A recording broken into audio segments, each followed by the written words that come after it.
I'm Shirley Smart and welcome to 15 Minutes. In tonight's program, we will be discussing adolescent well-being and the many factors of adolescent biology, psychology and sociology that can both positively and negatively influence the physical and mental development of our young people. We present to you this evening the story of Dylan, a young man whose well-being is being threatened by factors he cannot control. His very concerned parents have contacted us to investigate why Dylan's behaviour has changed so radically. With the consultation and advice of Dylan's year advisor and other experts, we will reveal key strategies used within Australian classrooms to assist Dylan and adolescents like him through the turbulent period of adolescence. Since becoming aware of Dylan's situation, we've been working on getting Dylan back on the right track. But in order to help Dylan effectively and holistically, we must first understand the complexities regarding his situation. Dylan's parents have high ambitions for Dylan to excel at basketball and in academia. However, Dylan is a late maturing male. His body has not yet developed in a way that meets the requirements of a competitive basketball player. This has subsequently caused Dylan to become withdrawn, no longer associating with his pro-social peers. Instead, he is taking part in high-risk activities such as smoking, truanting and stealing. Not only are these activities affecting his academic results, but they are also illegal and could have some serious consequences for his future. Dylan, his parents and his year advisor must intervene now to prevent any severe consequences from his risk-taking behaviour. But why has Dylan's behaviour changed so dramatically? Why has his late maturation affected him so severely? It's time to solve this puzzle. As a late maturing male, Dylan's physical development has negatively impacted on the psychological and social aspects of his life. It is important to recognise that Dylan is still a normal Year 11 student, whose delayed physical development is behind his average class peers, but still within average limits. Puberty is a complex process with great variation between individuals in regards to timing. In Dylan's case, this timing has started to severely impact his perceptions of himself and various aspects of his adolescence. Calling on James M. Tanner's research, the average age of growth spurt in Caucasian boys is 14, with considerable independence between the amount gained during the adolescent spurt and the final height attained. However, Tanner recognises that this study does not account for ethnic diversity of adolescence and how ethnicity can influence the onset of puberty. Depending on Dylan's ethnicity and biological makeup, we could expect the later commencement of puberty. As Dylan has been a basketball player for most of his childhood years, his athletic low-fat body type may have hindered the provocation of puberty. Leptin is only released in the brain once a necessary percentage of body fat has been acquired. This leptin would signal to the hypothalamus to increase production of GnRH, which stimulates the pituitary gland. Perhaps Dylan's success in sports since a young age has unintentionally affected his physical development in his teenage years. These delayed biological changes have prohibited Dylan from being able to play representative basketball. This has forced Dylan to question his identity, forcing him to discard the ambitions of his parents and former self.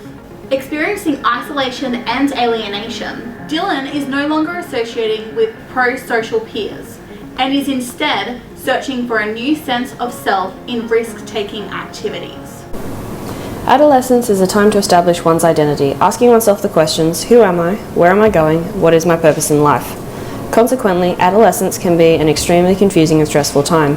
During this period of instability, Dylan's delayed biological development has had an impact on his psychological well-being. Transitioning into an adult, Dylan is leaving an evocative genotype, where his natural athletic ability has been the focus of his identity. His natural skill has given rise to his parents' aspirations, but because he no longer feels he can meet these ambitions, Dylan's understanding of where he belongs in the world has been dislodged. Late maturing boys are more likely to have higher rates of alcohol use and delinquency, which can lead to lower grades in school. These elevated rates of substance abuse can last well into emerging adulthood. Dylan is choosing to engage in risk-taking activities which have high emotional arousal or classified as hot in his cognitive control system. Adolescence is a normal period of sensation seeking due to the disparity between the development of the frontal lobes, reasoned decision making, and the limbic system, emotional network. While risk-taking is an important part of adolescents exploring who they are as individuals, it can lead to increased conflict between teenagers and guardians. Dylan's parents have very high and distinct aspirations for their child without considering how Dylan's late maturation may inhibit him from achieving these expectations. Ungar suggests that parents must set the balance between encouraging autonomy and setting limits with their children. Dylan has started to be autonomous, leaving behind the behaviours and values of his family, and is instead being influenced by his peer groups. The new group of peers Dylan has met are not pro-social and instead externalise problems. This occurs when individuals turn their problems outwards, resulting in juvenile delinquency. While risk-taking can be a helpful part of adolescents developing their independent identities, Dylan's risk-taking activities have been found to be predictors of negative life outcomes. The stresses affiliated with late maturation manifest higher levels of adjustment problems than on-time peers. All of these biopsychosocial factors have overlapped and resulted in a developmental cascade, which has negatively affected Dylan's well-being. The key focus of the New South Wales Department of Education and Communities Wellbeing Framework is to foster student wellbeing and to strengthen cognitive, physical, social, emotional and spiritual development. To help Dylan, we need to implement this wellbeing framework. This process involves creating strategies and policies to encourage Dylan to make new goals and to support his learning and growth. Throughout this process, Dylan will develop resilience, that is, the capacity to bounce back in spite of adversity. To develop this skill, Dylan will need to be surrounded by supportive and positive environments and relationships. As Dylan is currently struggling with his identity and purpose, we must guide him into a positive mindset. Dylan and his peers should be introduced to the Reach Out website, which is aimed at teens 16 and over and explores a range of adolescent issues and topics. Our students can click on the relevant headings and be directed to web pages that offer advice on dealing with stresses in their lives. Each student in the school can access any of these sites from any computer within the school at any time. When consulting with Dylan, I would direct him to the areas of Reach Out titled How to Deal with Parents' Expectations and Guise and Body Image. In terms of a school-based strategy, Dylan's teachers and I have been using the group method to monitor Dylan's behaviour and track his progress. The group method consists of 4 steps, which requires teachers to gather information, respond to the information, involve others, and to promote a safe and supportive environment. By gathering information on Dylan, such as his academic performance and his relationship with his pro-social peers, we'll be able to speak with Dylan and his parents about our observations, utilising open-ended questions and active listening. By promoting a safe and supportive environment, we will be able to demonstrate tolerance and compassion, encouraging Dylan on the right path. Teachers affect 30% of students' achievements and outcomes. Therefore, what they know, do and care about in the classroom makes a difference to student learning and success. Teachers must create a positive and holistic environment that teaches traditional skills and happiness. This positive education is an antidote to depression, a vehicle for increasing life satisfaction, and improves both learning and creative thinking. As a school that uses the PERMA system, our pedagogy has a strong focus on integrating positive emotion, engagement, relationships, meaning, and accomplishment into our strategies. When helping Dylan to connect, thrive, and succeed, we will include these PERMA principles. With that in mind, here are the interventions we feel will best aid Dylan in fostering resilience and aiding his well-being to improve his outcomes. Based on a longitudinal study, a wellbeing tracker booklet has been found to be successful in engaging at-risk students as it is focused on collaboration between student and teacher. With Dylan's consent and in collaboration with his year advisor, Dylan will set goals for the term to increase his academic engagement. At regular intervals, Dylan will meet with his year advisor to check his progress to ensure he is still positively working towards his goals. Dylan will hence be set up for personal success in areas where he has been lacking that positive boost. A parent-teacher conference will help explain how Dylan's parents can best assist the well-being of their son. This will establish ways Dylan's parents can be supportive, sensitive, and cooperative with Dylan's year advisor. This discussion will emphasise the importance of communication, active listening, and that coercive parenting should be avoided. This strategy aims to foster Dylan's positive relationships, re-engaging him in his family and school life. It will be recommended that Dylan's parents should positively reinforce Dylan's new interest in drama and let go of their basketball aspirations. A close, supportive relationship with their son will be a protective factor against Dylan's negative risk-taking behaviour.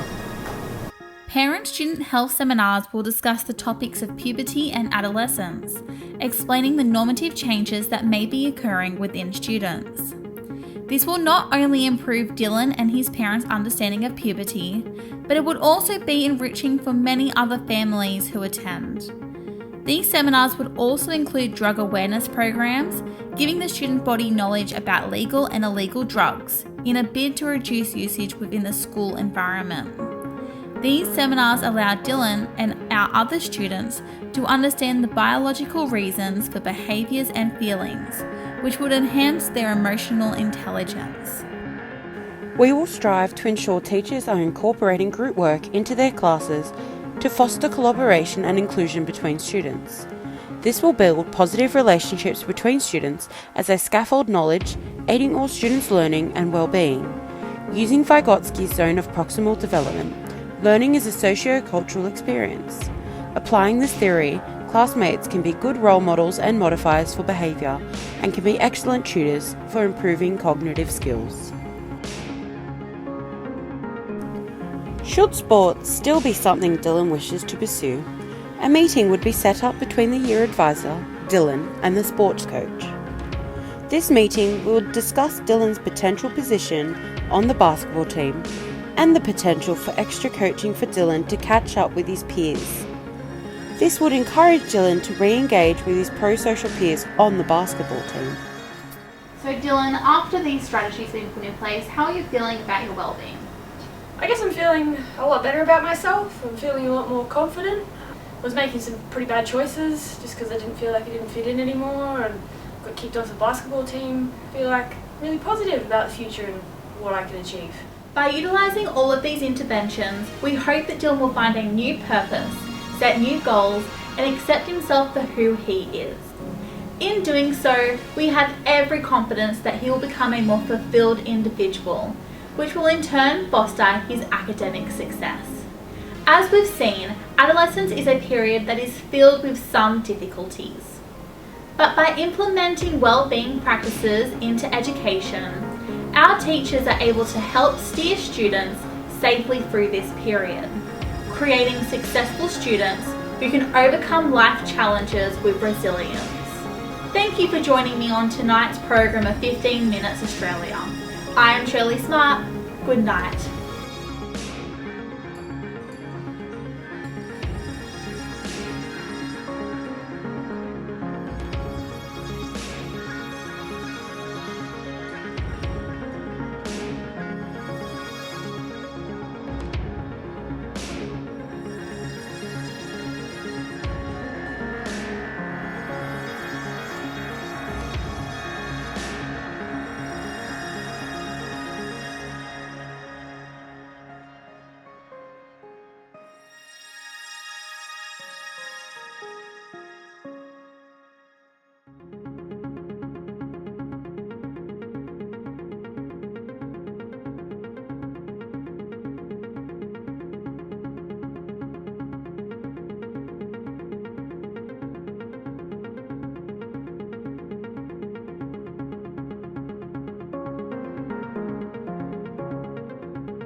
Victoria Richards. My KLEs are English and Aboriginal Studies, and I have ambitions to work in rural New South Wales schools, specifically with Indigenous learning communities. These communities are linguistically and culturally diverse, so having been introduced to George Engel's biopsychosocial theory framework, I feel that I more wholly understand how students in my classroom will be impacted by stresses from many different aspects of their lives. Mental and behavioural problems are 40% higher among Indigenous adolescents. The biopsychosocial stresses in Indigenous communities mean that I must employ a well-being focused pedagogy. I want to prevent what is called learned helplessness and instead promote learned optimism. This will be done through positive coping strategies, such as students reflecting on their work and results and identifying what they did well and how they would improve their work next time. I will also use my knowledge on cognitive load and the holding processes of elements. I will avoid teaching in a way that causes an extraneous load by giving only simple and necessary instructions that are easy to follow and have no implications of redundancy. This is extremely relevant when I am teaching the subject of English, as not all students will be proficient in this language. Because there are various dialects of English, such as Aboriginal English, adhering to Vygotsky's sociocultural theory means I must cater my pedagogy to my students' social interactions and their cultural identity. Therefore, for my Indigenous students, I will promote methods of Aboriginal knowing and learning. To address the non-cognitive development and resilience of my students, I will promote the practice of mindfulness. Research has revealed that mindfulness promotes attention and focus and also reduces anxiety and behaviour problems. I have been using the Smiling Mind app to improve my mindfulness. As a teacher, I should lead by example if I expect my students to do the same. I will recommend this resource as a strategy for my teaching practice. Being a mindfulness-focused and culturally competent teacher means that I will sensitively and confidently interact with the parents and caregivers of my students, as I will be an adolescent, development, and teaching professional. Hi, my name is Kaitlyn of Vrielink, and my key learning areas are English and society and culture. Throughout the semester, I have learned about the many different components that make up adolescents and why they act and behave the way they do. As a teacher, I need to ensure that I understand that every student goes through puberty at different times and that no two students are the same. Early, normal, or late maturation of students can affect their well-being and mental health, and I need to ensure that my students have the capability and resilience to work through any issues that they may have. As well as this, George Engel's biopsychosocial theory framework has aided me to understand how stress can impact upon students in my classroom and what we can do as teachers to help them develop coping strategies that allow them to gain resilience. Through the group approach, I will be able to work through any issues that I may identify and work with others such as fellow teachers, parents, or caregivers, or potentially a counsellor to support my students' well-being and safety.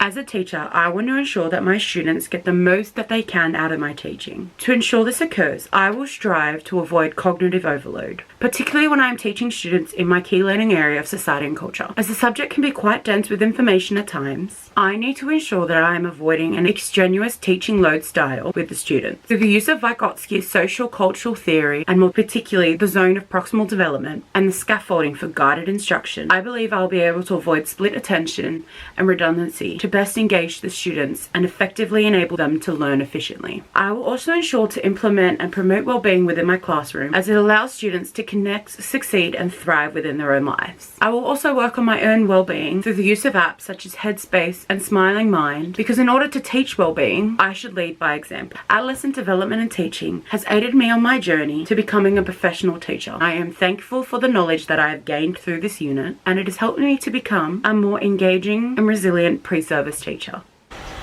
Hi, my name is Samantha McDonald, and this is my personal reflection statement for adolescent development. My teaching areas are ancient history, modern history, and English. What have I learned from the unit? Well, most importantly, I've learned about Piaget's stages of development.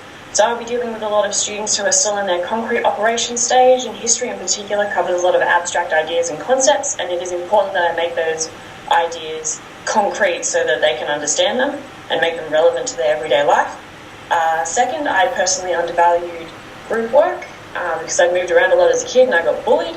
However, with the multimodal presentation group work that we've just had to do, I have seen the value of scaffolding from my peers, and I want to integrate this into the classroom because, as Vygotsky says, learning is a social cultural construct.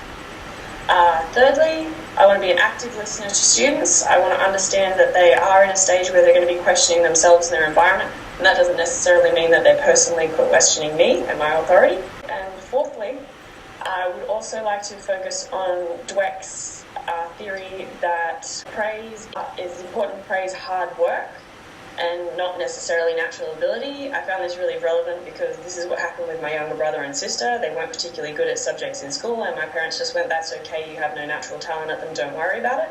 And maybe they should have been encouraging them to try harder and do better, and this has actually affected them in their later life. So I want to praise students in my classroom for working hard, for being diligent, and for getting up when they fall down, and that's okay, and that those are the things that we need to learn from to grow as individuals. And finally, and probably most importantly, the multimedia focus also brought into sharp focus the great benefit to the classroom of having a variety of media. This will be exceptionally relevant as I'll be teaching history, and I can't always take my students to particular sites or take them to particular artifacts, so I can bring them into the classroom and get them to engage, and then I can create memorable experiences which will aid their learning. So this is what I've taken from the course. I've had a really great time, and thank you very much.